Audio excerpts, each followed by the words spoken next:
नमस्कार दोस्तों, good morning, good evening, good afternoon depending on where you are.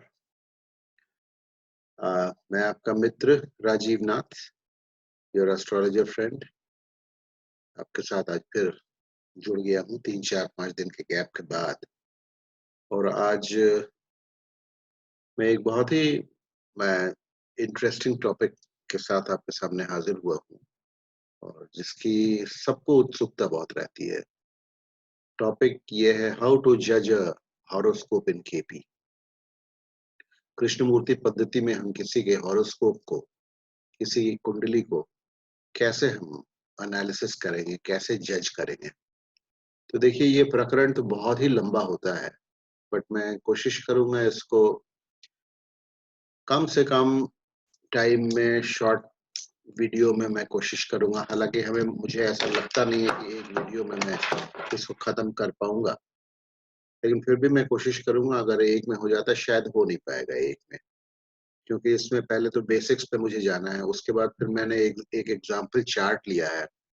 उसके कुछ इवेंट्स और इंसिडेंट्स जो है लाइफ के डिस्कस करूँगा। कुछ अच्छे उनके इवेंट्स लाइफ के, कुछ खराब इंसिडेंट्स उनके लाइफ के। ये बड़ा मिक्स टाइप का हॉरोस्कोप रहा है। बहुत उथल-पुथल की और अच्छी ज़िंदगी भी और उथल-पुथल की ज़िंदगी भी रही है। तो ये हमारे एक मित्र हैं, उनका हॉरोस्कोप है। मैं बहुत नज़दीकी तौर पे जानता हूँ उसको।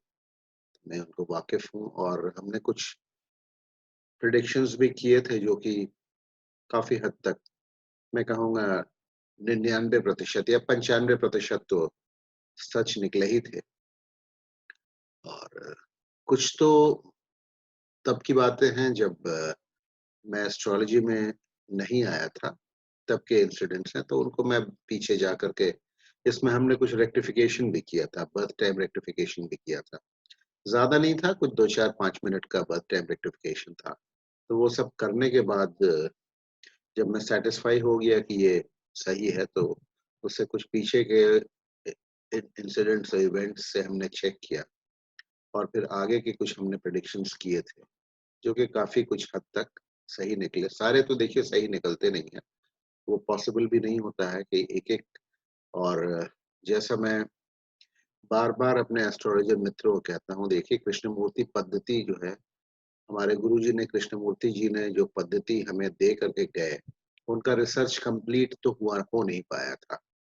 तो उस पर अभी भी रिसर्च हो रहा है। तो जो उन्होंने बातें कही हैं और जो बाद में और केपी के रिसर्चर्स ने उसमें जो ऐड किया है, सबको कंबाइन करने के बाद भी केपी के जो सूत्र हैं, बिल्कुल आप देखिएगा एकदम, जिसको कहते हैं ना लकीर का फ़कीर, किसी सूत्र को पकड़ के रिजिडली अगर आप चलेंगे, तो आपके प्रेडिक्शंस जो हैं, सही नहीं होंगे। थोड़ी फ्लेक्सिबिलिटी रखनी पड़ती है। और मेरा अप्रोच जो है, मैं थोड़ा-सा वैदिक जो है, केपी में थोड़ा नहीं, मतलब काफ़ी हद तक मैं मिंगल करके चलता हूँ, मिला करके चलता हूँ। तो मुझे रिज़ल्ट्स कुछ ज़्यादा अच्छे मिलते हैं। और आफ्टर ऑल कृष्णमूर्ति पद्धति, जैसा कि मैंने कहा पहले भी कहता है, वो वैदिक पर ही पाराशरी, वैदिक पर ही बेस्ड है।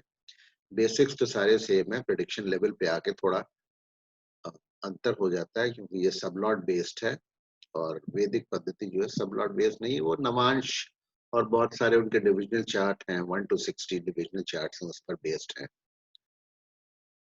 तो ये देखिए आपके सामने मैंने एक हॉरोस्कोप खोल रखा है। ये ये साउथ इंडियन स्टाइल है यहाँ।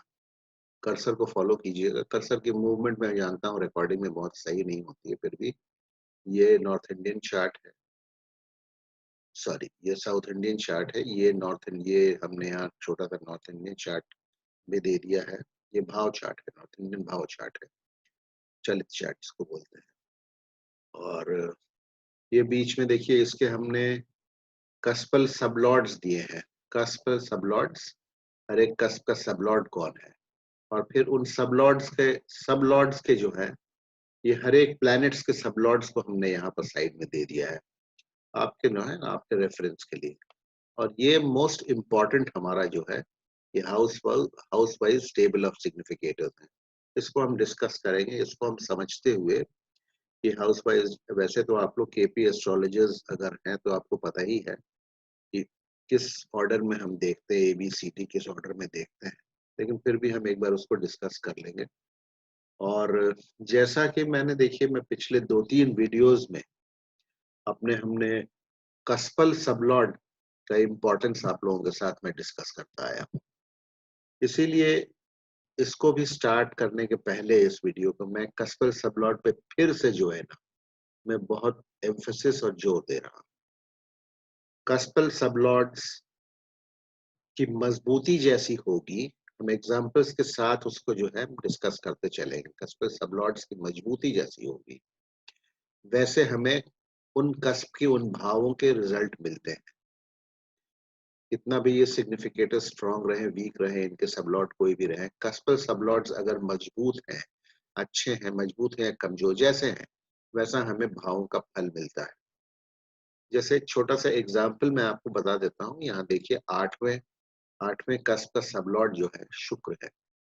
आपको पता है 8वां कस्प जो है, ज्यादातर इसको हम लोग दुष्ट भाव कहते हैं, 8वें घर को दुष्ट भाव कहते हैं।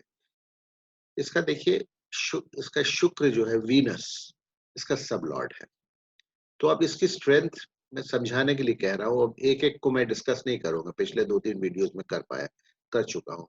8वें का वीनस है। अब आप देखिए वीनस के सिग्निफिकेशंस, यहाँ पर आप देख लीजिए वीनस के सिग्निफिकेशंस जो है, सेकंड है, कर्सर को फॉलो कीजिएगा, थर्ड है, सिक्स्थ है, सेकंड को फुल स्ट्रेंथ में कर रहा है, थर्ड को भी अच्छी स्ट्रेंथ में कर रहा है, छठे सिक्स्थ है, ठीक है।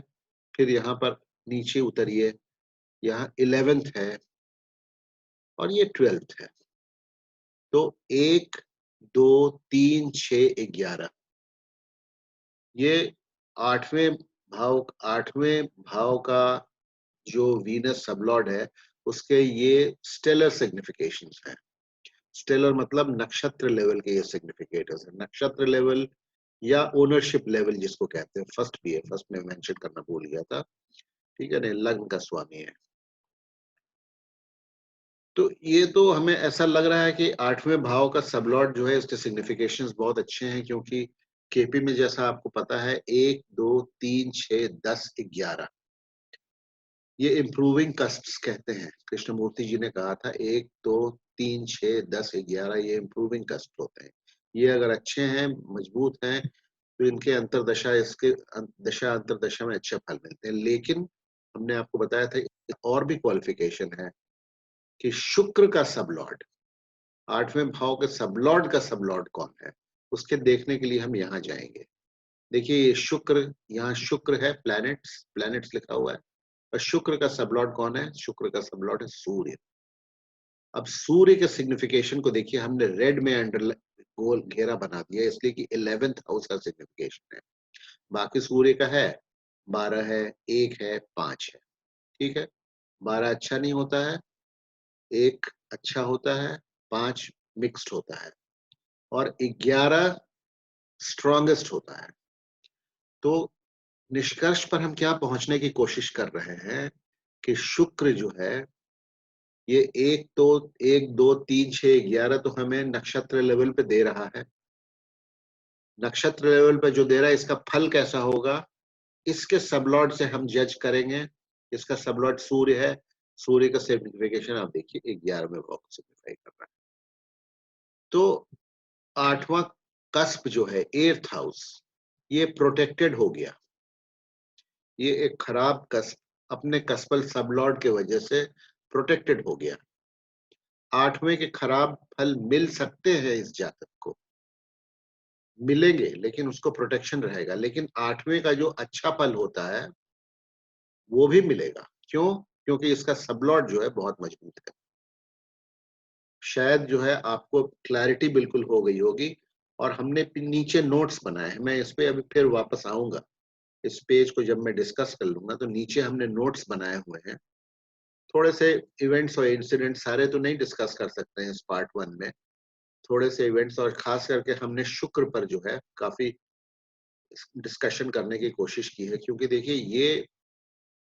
ये एक एवरेज हॉरोस्कोप है, ये बहुत ही ब्रिलियंट हॉरोस्कोप नहीं है, लेकिन कैसे कोई एक ग्रह हॉरोस्कोप को अपने कंधे पर लेकर के चल सकता है, वो हम देखेंगे इस हॉरोस्कोप की बदौलत। अब पहले हम आ जाते हैं, ये टेबल ऑफ देखिए सिग्निफिकेटर्स है, दो हमने कस्प समझ लिया, ठीक है, कस्पल सबलॉर्ड्स हमने यहाँ लिख दिए। शुक्र देखिए आप तीसरे का भी है सबलॉर्ड, 8वें का भी है और 10वें का है। तो 3, 8 और 10 को तो बहुत ही मजबूती से फल मिलना चाहिए इस हॉरोस्कोप में, जैसा कि हम देखेंगे अच्छा फल मिलना चाहिए। 3 अच्छा कस्प होता है, अच्छा भाव, 8 अच्छा नहीं होता है, 10 अच्छा होता है। 10 जो है प्रोफेशन का भाव है, ठीक है। तो कैसे शुक्र ने प्रोटेक्शन दिया वो हम देखेंगे in the course of our discussion. ये तरीका है, ये अप्रोच है कृष्णमूर्ति पद्धति में हॉरोस्कोप को एनालाइज करने का। वार्निंग अगेन, कॉशन, ये देखिए कस्पल सबलॉर्ड्स, अगर आप श्योर नहीं हैं टाइम ऑफ बर्थ करेक्ट होने का तो इनको आप इग्नोर कर दीजिए, फिर आप इनको मत देखिए, फिर डोंट, फिर आप सिर्फ इस टेबल के बदौलत जो है ना और इनके सबलॉट्स के बदौलत प्रेडिक्शन कीजिए। प्रेडिक्शन ऐसा नहीं है कि कस्पल सबलॉट्स के बगैर आपका गलत निकलेगा, गलत नहीं निकलेगा। कृष्णमूर्ति पद्धति में जो है इतना इतना कुशन होता है कि ये भी आपको अच्छे, क्योंकि देखिए आप कॉमन सेंस यूज कीजिए, जैसे मैं शुक्र की बात कर रहा हूँ, 1 2 3 6 11, 1 2 3 6 11 सबलॉर्ड सूर्य 11 को सिग्निफाई कर रहा है, तो अच्छा फल अपनी दशा अंतरदशा प्रत्यंतर दशा में शुक्र देगा ही देगा, ठीक है, इसको भूल जाइए। अगर आपके पास करेक्ट जो है ये कस्पर सबलॉट की पोजीशन नहीं है, अगर आपका टाइम ऑफ बर्थ करेक्ट नहीं है तो, लेकिन बहुत ज्यादा नहीं, घंटा 2 घंटे नहीं, 5-10 मिनट ऊपर नीचे की बात हो तो कोई प्रॉब्लम नहीं होना चाहिए। अब हम आगे बढ़ते हैं। देखिए ये टेबल ऑफ सिग्निफिकेटर्स क्या होते हैं कृष्णमूर्ति पद्धति में, जैसा कि आपको पता है कृष्णमूर्ति पद्धति में ये देखिए यहाँ हमने लिखा है ABCD। सबसे स्ट्रॉन्ग सिग्निफिकेटर जो ए कॉलम में यहाँ आते हैं वो होते हैं, उसके बाद इस भाव के सामने जो लिखा है 1 से 12 भाव लिखे हैं। सेकेंड स्ट्रॉन्गेस्ट होते हैं बी, ऑक्यूपेंट्स। थर्ड होते हैं in star of sine Lord, सी, और ये साइन लॉर्ड डी। जैसे देखिए जहां चारों कॉलम भरी हुई है, जहां किसी को ले लें चारों कॉलम जैसे भरी हुई है, 10वें भाव को देखिए, सबसे स्ट्रॉन्ग सिग्निफिकेटर जो है मंगल है और राहु है 10वें का फल देने के लिए अपने दशा अंतरदशा में। उसके बाद 10वें का कौन भाव देगा, थोड़े से कमजोरी के साथ चंद्रमा दे सकता है, उसके बाद केतु दे सकते हैं, उसके बाद शनि दे सकते हैं। सबसे कृष्णमूर्ति पद्धति में सबसे कमजोर मानते हैं हम फल देने के हिसाब से राशि के स्वामी को, लॉर्ड ऑफ द हाउस, देखिए यहां लिखा हुआ है साइन लॉर्ड, ये सबसे कमजोरी से फल देंगे। उसके बाद मजबूती से फल कौन देगा, सी वाला देगा। सी कौन है, जो राशि स्वामी के नक्षत्र में बैठे, इन स्टार लॉर्ड ऑफ सी, ये स्वामी हो गए किसी भी भाव के, देखिए जैसे फर्स्ट भाव के का लॉर्ड हो गया शुक्र, उसके नक्षत्र में कौन बैठा है, सूर्य। तो सूर्य जो है फल देगा फर्स्ट हाउस का in order of strength third strongest है। उसके बाद आ जाता है जो उस भाव में बैठा है, जैसे मंगल और गुरु फर्स्ट हाउस में बैठे हैं, तो सेकंड स्ट्रॉन्गेस्ट मंगल और गुरु फल देंगे फर्स्ट हाउस का। सबसे मजबूती से कौन देगा, मंगल और गुरु के नक्षत्र में, मंगल और गुरु के नक्षत्र में जो प्लैनेट बैठे हैं, या चंद्रमा और शनि, ये पहले हाउस का सबसे स्ट्रॉन्गेस्ट, लग्न का सबसे मजबूती से फल देंगे अपने दशा और अंतरदशा में। कैसा फल देंगे, फल तो मिलेगा हमें फर्स्ट हाउस का, कैसा फल मिलेगा वो फिर हमें देखना है। जब चंद्रमा की महादशा चलेगी तो हमें फर्स्ट हाउस का कुछ लग्न का कुछ फल मिलेगा, लेकिन कैसा फल मिलेगा वो हम यहाँ चले जाएंगे, चंद्रमा के सबलॉर्ड को देखेंगे। चंद्रमा का सबलॉर्ड कौन है, चंद्रमा का सबलॉर्ड है शनि। शनि क्या क्या फल देंगे यहाँ देखिए, 1 का देंगे, 6 का देंगे, 7 का देंगे, 10 का देंगे, 11 का देंगे। यानी कि चंद्रमा की महादशा ठीक ठाक निकलेगी। ये 6 नंबर जैसा हमने पिछले वीडियो में बताया था, 6 नंबर जहाँ आता है अच्छा माना जाता है पैसों के लिए, और भी बहुत सारी बातें हैं। एक तो है ही है स्ट्रॉन्ग, एक कुछ मामलों में एक भी नुकसान करता है, उसको हम आगे डिस्कस करेंगे। ये रेड से जो हमने घेर रखा है, ये बहुत स्ट्रांगली फल देंगे। देखिए कहना क्यों हमने घेर रखा है, जैसे हम शनि को ले लें। ये आ जाइए आप यहाँ पर,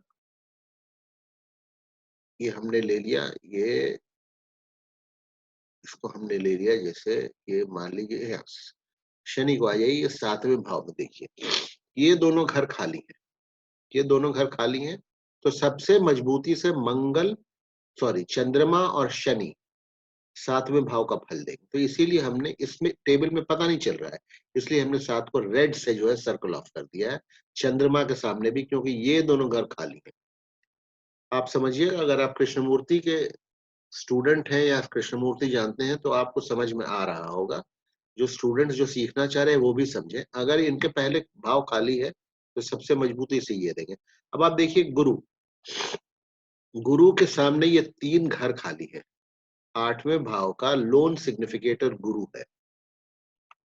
यूरेनस को हम नहीं मानते, यूआर जो लिखा है, तो गुरु यानी कि Jupiter is the only significator of 8th house. तो ये जुपिटर ही सिर्फ अपने लगन महादशा अंतरदशा में 8वें का फल देंगे। कैसा फल देंगे, वो फिर वही बात आ जाती है कि गुरु के जो है, गुरु के सबलॉर्ड को देखिए, बुध है, तो बुध क्या दे रहे हैं, 3 12 2 6 3 मिक्स फल है। अच्छा ही, कोई बहुत खराब नहीं मिलेगा। बहुत खराब इसलिए भी नहीं मिलेगा कि 8वां जो कस्प है वो प्रोटेक्टेड है शुक्र द्वारा। देखिए ये तीनों कैसे इंट्रिकेटली कनेक्टेड है। आइसोलेशन में हम नहीं देखेंगे। अगर आप टाइम के बारे में श्योर नहीं है, फिर रिपीट कर रहा हूं, तो इसको इग्नोर कर दीजिएगा। फिर आप इसी को देखिए, फिर आप देखिए गुरु कैसा आपको 8वें का फल देंगे। 8वां में क्या क्या मिल सकता है आपको, एक्सीडेंट भी हो सकता है, जैसा कि इस जातक के साथ हुआ है, मैं डिस्कस करूंगा उसको। एक्सीडेंट हो सकता है, लेकिन एक्सीडेंट क्या घातक होगा, जानलेवा होगा, हॉस्पिटल ले जाएगा, रिकवरी कैसी होगी, वो सब जो है इसका सबलॉर्ड बताएगा।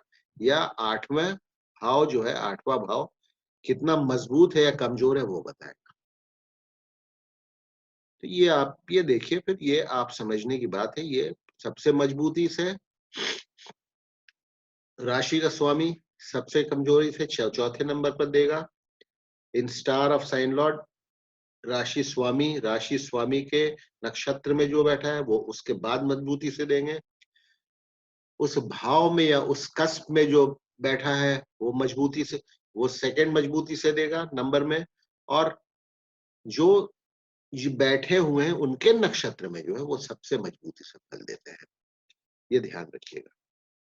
अगर यहाँ कुछ खाली है, मान लीजिए जैसे यहाँ पर देखिए 9वां भाव, ये पहला घर खाली है, राहु बैठे हैं 9वें भाव में, राहु के नक्षत्र में कोई नहीं है, तो राहु बहुत मजबूती से 9वें भाव का फल देंगे। जैसा कि हम देखेंगे इस जातक की कुंडली में, इन सब चीजों को हम जब इंसिडेंट्स इवेंट्स स्टडी करेंगे तो हम देखेंगे कब कैसे किस महादशा में अंतरदशा में कैसा फल क्या किसने दिया। चलिए, ये उम्मीद करते हैं कि आप समझ गए होंगे। देखिए इसमें लिखा है Rahu acts as agent of for moon and Saturn. Why, क्यों?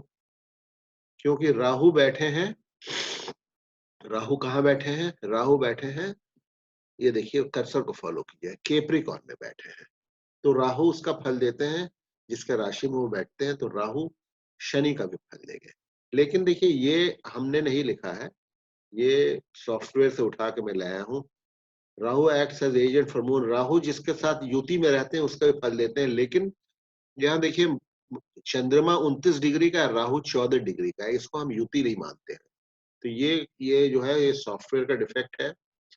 ये मतलब अब वो तो है, उसको छोड़ लीजिए। तो ये चंद्रमा हम, राहु सिर्फ जो है हमें सैटर्न का फल देंगे, चंद्रमा का हम नहीं देंगे ये। Ketu acts as agent for moon, क्यों? क्योंकि केतु देखिए कहाँ बैठे हुए हैं, केतु कर्क में बैठे हुए हैं, ये तो ठीक है। तो केतु चंद्रमा का भी फल देंगे। कब देंगे? अपने दशा अंतर्दशा। देखिए जुपिटर एस्पेक्ट्स 5, 7 और 9। देखिए मैं कृष्णमूर्ति पद्धति में आपको एक बात बता देना चाह रहा हूँ। कृष्णमूर्ति पद्धति की आप किताबें पढ़ेंगे तो उसमें दृष्टियों को बहुत सीरियसली एस्ट्रोलॉजर्स नहीं लेते हैं। लेकिन मेरा अपना ये मानना है कि हमें दृष्टियों को सीरियसली लेना चाहिए। दृष्टि से फल मिलता है, ठीक है? मंगल aspect 4th, 7th and 8th, ठीक है? तो जुपिटर जो है हमें 5, 7, 9 का भी फल देगा। मंगल हमें 4, 7, 8 का भी फल देगा। कैसे देगा, क्या देगा, वो अलग बात है। Jupiter and Mars are conjunct with each other. देखिए जुपिटर और मार्स, गुरु और मंगल लग्न में बैठे हैं। 6 डिग्री का गुरु है और 10 डिग्री का मंगल है, तो 4 डिग्री का फासला है, तो एक दूसरे का वो फल देंगे। 5 डिग्री तक ये आप मानिए कि युति होती है। 5 डिग्री से फिर जो ज्यादा फासला हो जाता है तो युति हो सकती है, लेकिन बहुत हल्की, बहुत कमजोर, मजबूती वाली युति नहीं होगी। तो ये आप देखिए, ये मतलब ये कॉन्सेप्ट है कि हम कृष्णमूर्ति पद्धति में हॉरोस्कोप को कैसे जज करेंगे। अब हम आगे चलते हैं। अगर ये कॉन्सेप्ट क्लियर हो गया तो हम आगे बढ़ते हैं। ये देखते हैं कि इस जातक के साथ क्या कुछ इंसिडेंट्स मैं आज डिस्कस कर रहा हूँ और कुछ जो है नेक्स्ट में करूंगा। आज इनके साथ क्या हुआ वो करता हूँ, कुछ पॉजिटिव कुछ नेगेटिव नेक्स्ट में करूंगा। मोस्टली नेगेटिव क्या क्या हुआ, और फिर इसमें हम ये भी देखेंगे कि इनके थ्रू जो है, सिर्फ इनके जातक की कुंडली के थ्रू इनके रिश्तेदारों के बारे में, इनके फादर के बारे में, इनके मदर के बारे में कोई इंसिडेंट हुआ तो वो क्या इसमें रिफ्लेक्ट होता है, वो भी हम स्टडी करेंगे। तो चलिए हम देखते हैं। ये सब पेज को हम ऊपर हम लिफ्ट करते हैं। उसमें हमने कुछ नोट्स बना के रखे हैं। देखिए कुछ नोट्स बना के हमने रखे हैं, इसको आप देखिएगा ध्यान से। ये देखिए,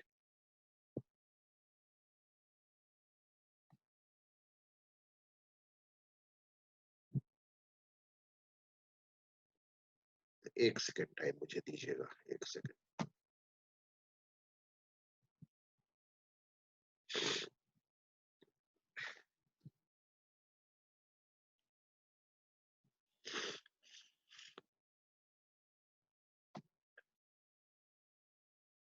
ये मैं इसको जरा सा फोटो को ऊपर लिफ्ट कर लेता हूँ।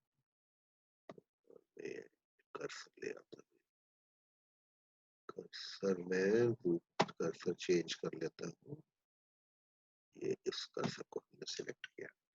देखिए कुछ इंसिडेंट्स इनके लाइफ के हम डिस्कस कर रहे हैं और कुछ इसके बाद करूंगा, क्योंकि समय बहुत ज्यादा लंबा हो जाता है तो आप लोगों को वीडियो देखने में मजा नहीं आता, बोरियत होने लगती है।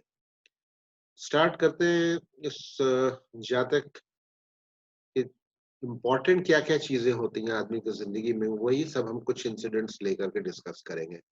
जॉब, जैसे इनको जॉब लगी 19/3/1978 को। देखिए जानबूझ करके इनका हमने बर्थ पर्टिकुलर छिपाया हुआ है, क्योंकि बर्थ पर्टिकुलर्स किसी का डिस्क्लोज नहीं करना चाहिए, लेकिन ये सही है, मेरे पास सारे रिकॉर्ड्स हैं, ठीक है। ये 19/3/78 को इनको जॉब लगी। उस समय दशांतर दशा प्रत्यंतर दशा क्या थी? गुरु में, शनि में, शुक्र में, चंद्रमा में, मंगल। कैसे जॉब लगी? देखिए जुपिटर गुरु की महादशा थी। गुरु डायरेक्टली अगर आप नहीं देखेंगे तो कृष्णमूर्ति पद्धति में जॉब के लिए क्या चाहिए? 2, 6, 10।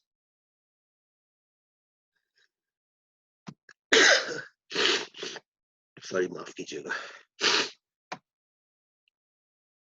माफ कीजिएगा, थोड़ा मेरी तबीयत ढीली है, इसीलिए बार बार मैं वीडियो को स्टॉप करना पड़ रहा है। 2, 6, 10 कृष्णमूर्ति पद्धति में, जैसे कि आप लोग पता है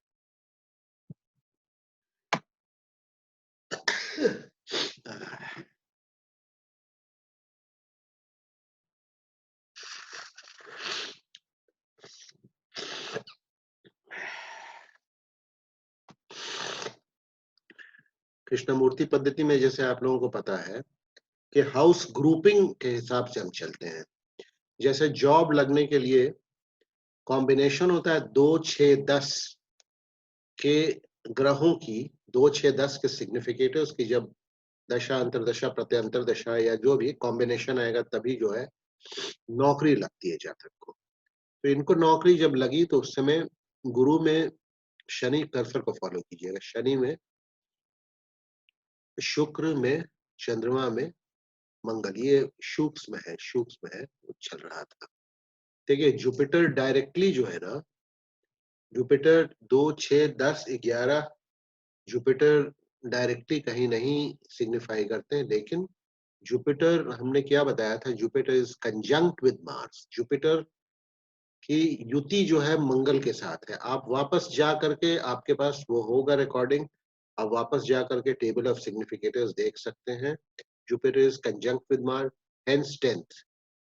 मंगल 10वें भाव का सिग्निफिकेटर है, इसीलिए जुपिटर अपने महादशा में 10वें भाव का हमें फल देगा। उसके बाद आता है सैटर्न। सैटर्न जो है शनि, 6ठे भाव का सिग्निफिकेटर है। शुक्र दूसरे भाव का स्ट्रॉन्ग सिग्निफिकेटर है, 6ठे भाव का भी अच्छा सिग्निफिकेटर है, और 11th भाव अपने सबलॉर्ड सूर्य के थ्रू है। तो 11th भाव इच्छा पूर्ति का भाव होता है। तो उनको अच्छी ही नौकरी लगी थी, उनकी जो इच्छा थी वो फुलफिलिंग हुई थी। ये हमने लिखा through sublord, moon 10th, Mars 10th। Moon Mars का हम लोग देखिए इतने में ही कंप्लीट हो जाता है, फिर भी मून भी 10 दे रहे हैं और मार्स भी 10 दे रहे हैं, 10 दे रहे हैं। Sublord of 10th cusp, Venus is connected to 6th cusp, here service is indicated. अच्छा हाँ, ये सर्विस लगे, सर्विस करेंगे या ये सर्विस करेंगे या वो बिजनेस करेंगे, वो हम कैसे देखते हैं। एक नियम है ना कृष्णमूर्ति पद्धति में कि अगर 10वां भाव जो है वो प्रोफेशन का भाव होता है, प्रोफेशन भाव का सबलॉर्ड, प्रोफेशन के भाव का सबलॉर्ड अगर 6ठे से कनेक्शन बनाता है स्ट्रांगली, तो वो सर्विस करेंगे। अगर वो 7वें से स्ट्रांगली बनाता है तो वो बिजनेस करेंगे। ये इंडिकेशन होता है। तो इसमें आप देखिएगा 10th कस्प का सबलॉर्ड जो है, sublord of the 10th cusp, Venus, is connected to the 6th cusp, hence service is indicated। तो उनको उनको नौकरी करना था, नौकरी लगी, उन्होंने नौकरी की। अब वो नौकरी देखिए, ये तो हो गया स्टेलर सिग्निफिकेशन, सबलॉर्ड सिग्निफिकेशन से उनको नौकरी लग गई, उस नौकरी को किया उन्होंने। नेक्स्ट पार्ट में अभी हम नहीं उस पर जा रहे हैं। नेक्स्ट पार्ट में हम डिस्कस करेंगे नौकरी उनकी कैसी चली, नौकरी चली, कहाँ तक गए, तरक्की हुई, बीच में कोई प्रॉब्लम आई, उसको हम डिस्कस करेंगे। कैसे कैसे सबलॉर्ड्स क्या सिग्निफाई करते हैं, सिग्निफिकेटर्स क्या सिग्निफाई करते हैं, कौन सा कस्प मजबूत या कमजोर होने से क्या होता है, वो हम देखेंगे। नेक्स्ट इंपॉर्टेंट एक सवाल होता है आदमी के लाइफ में मैरिज का। देखिए गॉट मैरिड ऑन 13/11/76। क्या चल रहा था, गुरु गुरु मंगल शुक्र शनि। देखिए अगर आप कृष्णमूर्ति पद्धति में फिर से आ जाते हैं, कृष्णमूर्ति पद्धति में मेनली हाउस ग्रुपिंग में 2, 7, 11 की दशा अंतरदशा जब चलती है तो शादी होती है। लेकिन कई बार ऐसा भी देखा गया है कि देखिए मैंने बताया था लकीर का फकीर मत बनिएगा, कई बार देखा गया है 7 और 11 भी शादी करवा देता है, और 2 नंबर कई बार नहीं भी आता है, हालांकि इसमें आया है 2 नंबर। और महादशा जो चल रही थी वो जुपिटर की महादशा चल रही थी, और अंतरदशा जो चल रही थी वो भी जुपिटर की अंतरदशा चल रही थी। लेकिन अगर आप देखेंगे तो अगर सिग्निफिकेटर टेबल्स में जाएंगे तो गुरु जो है जुपिटर, वो ना तो आपको डायरेक्टली 7 से कनेक्शन दिखाई पड़ेगा, ना 2 से कनेक्शन दिखाई पड़ेगा, ना 11 से कनेक्शन दिखाई पड़ेगा। ठीक है ना।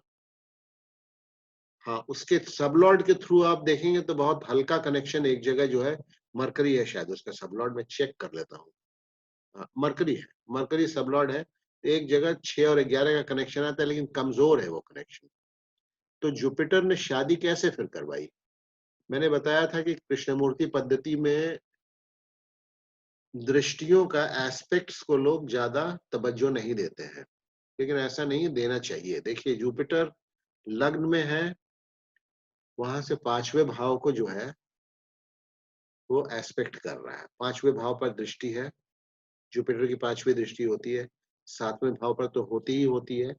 पांचवा भाव क्या है? पांचवा भाव इमोशंस का है, पांचवा भाव love love love love affairs का है, सातवां भाव शादी का है। बहुत क्लोजली एस्पेक्ट कर रहा है दोनों को, ठीक है। And it is conjunct with Mars. अब देखिए कंजंक्शन युति पर आ गए।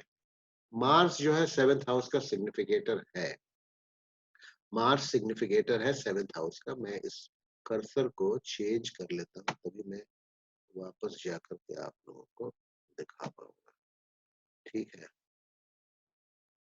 ये देखिए मैंने क्या यहाँ बोला, Jupiter is conjunct with Mars, Jupiter is conjunct with Mars. ये देखिए आपको, देखिए जुपिटर आपको कहीं भी सातवें भाव से कनेक्शन नहीं मिलेगा, लेकिन इसमें देखिए Jupiter is conjunct with Mars 6 degree 10 degree जैसा हमने बोला, ठीक है। और सातवें का कनेक्शन यहाँ इस्टेब्लिश करता है मार्स के साथ। तो और 5-7 को वो एस्पेक्ट भी कर रहे हैं जुपिटर, तो अपने महादशा महादशा लॉर्ड का देखिए, कृष्णमूर्ति जी एक बात और भी कहते थे, महादशा लॉर्ड कोई जरूरी नहीं है कि डायरेक्टली जो है ना किसी इंसिडेंट या इवेंट की तरफ पॉइंट करे। अगर वो उसको स्ट्रांगली मना नहीं कर रहा है, अगर वो डिनायल नहीं कर रहा है मैरिज का, जैसे अगर वो बहुत स्ट्रांगली जो है जुपिटर मान लीजिए कि बहुत स्ट्रांगली डिनाई करता होता कि छठे को दिखा रहा है, ठीक है, जो कि निगेशन है शादी का, या 10वें को दिखा रहा है जो कि 11वें का निगेशन है, या फर्स्ट को दिखा रहा है, फर्स्ट को दिखा रहा है लेकिन वो लग्न है, तो फर्स्ट निगेशन नहीं है, मेनली निगेशन छठा होता है, सातवें का। तब तो हम कह सकते हैं कि वो शादी नहीं देगा अपने महादशा में, लेकिन यहाँ डायरेक्टली इनडायरेक्टली वो दिखा भी रहा है, उसकी युति भी है, दृष्टि भी है, तो उसने जो है आपका मैरिज दिया, ठीक है। मैरिज अब आ गया ये, आप Jupiter aspect 5-7 is conjunct, it is conjunct with Mars. और कौन है उसके साथ में? वीनस है। वीनस किसको सिग्निफाई कर रहा है? सेकंड को सिग्निफाई कर रहा है। साथ में किस सूक्ष्म चल रहा है? शनि की, शनि सातवें को कर रहा है। शुक्र जो है थ्रू सबलॉर्ड, थ्रू हमने सबलॉर्ड लिखा है, 11वें को सिग्निफाई कर रहा है। तो हमें जुपिटर गुरु में मंगल में, शुक्र में, शनि में इनकी शादी हुई। शादी की डेट थी 13/11/1976। इसमें देखने की बात है, अब मैं आपसे एक बात, अब मैं वहां घूम करके आता हूँ। देखिए इसमें हमने लिखा है it was a love marriage, fifth house, Jupiter signifying fifth house, and an unconventional marriage, eloped and got married। इन लोगों ने भाग करके शादी की थी। Inviting a lot of flak from family and society in general, बदनामी हुई थी। जुपिटर का कनेक्शन 5-8-12 से है। कृष्णमूर्ति पद्धति में 5-8-12 का कनेक्शन अगर आ गया तो आप समझ जाइए बदनामी, रेपुटेशन खराब और बहुत सारी बातें हो सकती हैं, ठीक है। 5-8-12 वही लव अफेयर जैसे वो दिखाता है। तो ये 5-8-12 हुआ था। आप देखिएगा, फिर मैं वापस जाऊंगा, अगर आप देखिएगा, देख लीजिए, आपको मैं दिखा देता हूँ। ये देखिए गुरु, गुरु का देखिए 5 का स्ट्रॉन्गेस्ट सिग्निफिकेटर है, 5 का गुरु, ये देखिए कर्सर, 5 का स्ट्रॉन्गेस्ट सिग्निफिकेटर है, 8वें का अकेला सिग्निफिकेटर है, और 12वें का स्ट्रॉन्गेस्ट सिग्निफिकेटर है, ठीक है। ये सब हुआ, और गुरु का सबलॉर्ड मरकरी है, 3-12-2-6-3, मिक्स्ड रिजल्ट है, इसीलिए मामला सलट गया, कोई प्रॉब्लम नहीं हुई, ठीक है ना। अगर जो है, फिर मैं देखिए, मैं फिर वापस जा रहा हूँ, 8वें भाव का बहुत स्ट्रॉन्ग सिग्निफिकेटर गुरु, अगर 8वां भाव यहाँ, 8वां कस्प बाएं साइड में आ जाइए, फिर वही कहानी घूम के जा रही है। 8वां कस्प अगर शुक्र से प्रोटेक्टेड नहीं होता तो ये बहुत प्रॉब्लम हो सकती थी, ये शादी नल एंड वॉइड हो सकती थी, ये इनके ऊपर केस हो सकता था, लिटिगेशन हो सकता था, कोई वायलेंस हो सकता था, है ना, लड़की वाले कुछ गड़बड़ कर सकते थे। तो ये इनको प्रोटेक्शन यूं मिला शुक्र से। देखिए ये कृष्णमूर्ति मूर्ति पद्धति की ये ब्यूटी है, ठीक है? और इसका मतलब शादी शुक्र ने मैं डाइवोर्स की बात इसलिए कर दे रहा हूँ कि अभी हमने 5, 8, 12 की बात की। मैरिज के जो सर्कमस्टांसेस थे, उसमें ऐसे भी प्लैनेट्स थे जो कि मैरिज 5, 8, 12 सिग्निफाई कर रहे थे। और देखिए यहाँ पर शनि भी आ जाते हैं। शनि भी रोल प्ले किया था, शनि ने भी। शनि छठे के भी सिग्निफिकेटर हैं। और भी बहुत सारे फैक्टर्स थे। अगर सिर्फ उसको हम डिस्कस करेंगे डिवोर्स को तो और डिटेल में जाएंगे। तो ऐसे सिग्निफिकेटर्स जो कि मैरिज को भी सिग्निफाई करते हैं और अनसक्सेसफुल मैरिज को भी सिग्निफाई करते हैं, तो मैरिज भी दिलवाएंगे, लेकिन वो सेपरेशन भी दिलवा सकते हैं या अनसक्सेसफुल मैरिज भी हो सकती है। मतलब वो बहुत खुशी, डाइवोर्स नहीं भी हो तो हो सकता है आपस में जिंदगी भर ऐसे ही अनबन चलती रहे, सक्सेसफुल मैरिज नहीं हो। तो वही इस मैरिज में भी हाल था। इनका डाइवोर्स हो गया। और शायद देखिए कारण हमने दिया है, सैटर्न 6, मार्स 10, ये सब जो रिस्पॉन्सिबल थे, ठीक है, मैरिज के लिए। मार्स भी रिस्पॉन्सिबल था। मार्स ने भी 7 नंबर मार्स भी करता है, लेकिन 10 नंबर नेगेशन भी करता है। 11 का नेगेटिव करता है मंगल। और शनि 6 नंबर करता है। तो सैटर्न इन ओन सब एंड मार्स इन सब ऑफ मून। नंबर 1 मून जो है 1 नंबर है, 2 नंबर को नेगेट करता है। तो इनकी जो है शनि में जब मंगल की अंतर्दशा चल रही थी, तो इनका जो है डिवोर्स हो गया था। मैं आपको बता दूं, मैं अब डेट वाइज डिटेल में नहीं जाऊंगा। फिर अब अगर आप मुझसे अलग से पूछना चाहें, मेरे पास चार्ट पड़ा हुआ है महादशा अंतरदशा का, वो मैं आपको बता दूंगा। सेकंड मैरिज, क्या सेकंड मैरिज इनकी हुई, ये हम आगे डिस्कस करेंगे। लेकिन सेकंड मैरिज कैसे इंडिकेट होता है केपी में? देखिए केपी चमत्कारी क्यों हम कहते हैं, लेकिन देखिए ये वही वाली बात है कि आप सबलॉर्ड्स अगर कस्पल आपके अगर बीटीआर किया हुआ है, बर्थ टाइम रेक्टिफिकेशन किया हुआ है या टाइम एकदम पक्का है, तभी जो है ना आप निर्णय दीजिएगा, अगर किसी को प्रेडिक्शन दीजिएगा। इस सेकंड मैरिज इंडिकेटेड हमने पूछा है यहाँ। देखिए Mercury as sublord of 7th cusp can give second marriage. ये ध्यान रखिएगा, कृष्णमूर्ति पद्धति में डुअल हाउसेस जो होते हैं, द्विस्वभाव घर या प्लैनेट्स, कौन कौन होते हैं? गुरु और बुध। और उनके जो घर होते हैं वो द्विस्वभाव घर होते हैं। इनका प्रिडोमिनेंस अगर मैरिज में रहेगा तो सेकंड मैरिज के चांस होता है। हमने लिखा है इन KP a predominance of dual planets oblique dual signs can result in second marriage provided combinations for an unsuccessful marriage are also there। सिर्फ आपको 7वां सबलॉर्ड बुध मिल रहा है, इसका ये मतलब नहीं कि सेकंड मैरिज होगा। साथ साथ में जो शादी हुई है उसके सिग्निफिकेटर्स अगर ये भी साथ में इंडिकेट करते हैं, जैसे इस केस में हुआ, ये शादी सक्सेसफुल नहीं होगी। और साथ में बुध जो है वो 7th हाउस का सबलॉर्ड है, तो सेकंड मैरिज का चांस, पूरा चांस है। इनकी सेकंड मैरिज हुई थी, वो हम आगे नेक्स्ट वीडियो में नेक्स्ट पार्ट में डिस्कस करेंगे। अब देखिए मैं जो इसमें एक बहुत इंपॉर्टेंट चीज डिस्कस करना चाह रहा हूँ। अभी तो हमने जॉब लगी, मैरिज हुई, पॉजिटिव नेगेटिव सब डिस्कस किया। इस जातक की जिंदगी जो है ना, ये अगर रेटिंग किया जाए तो ये एवरेज हॉरोस्कोप था। ठीक थे कुछ, अगर आप सिग्निफिकेटर्स को देखेंगे तो बहुत ज्यादा आपको 6 नंबर नहीं मिलेगा, जो मैं कहता हूँ कि बहुत स्ट्रांग होता है मुकेश अंबानी का, जो हमने डिस्कस किया। या 11 नंबर बहुत ज्यादा नहीं मिलेगा, या 10 नंबर, 2 नंबर भी बहुत ज्यादा नहीं मिलेगा। लेकिन देखिए एक ग्रह है इस हॉरोस्कोप, पूरे हॉरोस्कोप में, जिस ग्रह ने इस कंधे पर इस हॉरोस्कोप को अपने लेकर के चला। इत्तेफाक से अनफॉर्चुनेटली इनके जिंदगी में ये शुक्र की महादशा नहीं आई। शुक्र की महादशा आ जाती 20 साल की तो ये आदमी राजा बन जाता।